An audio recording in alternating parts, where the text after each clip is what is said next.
The Tampa Bay Lightning lost this one by a final score of 4-2 to the Winnipeg Jets. They actually played decent 5-on-5. The major issue in this one was the penalties. The Lightning took 6 total penalties in this one, and they had 2 5-on-3 disadvantages.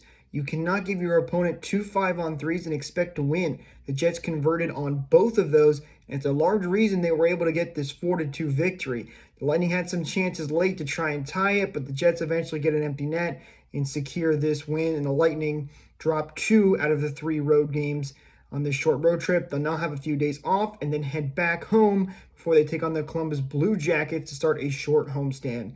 Be sure to follow us at BoltReport_TV for all of your coverage on the Lightning all season long. Go Bolts!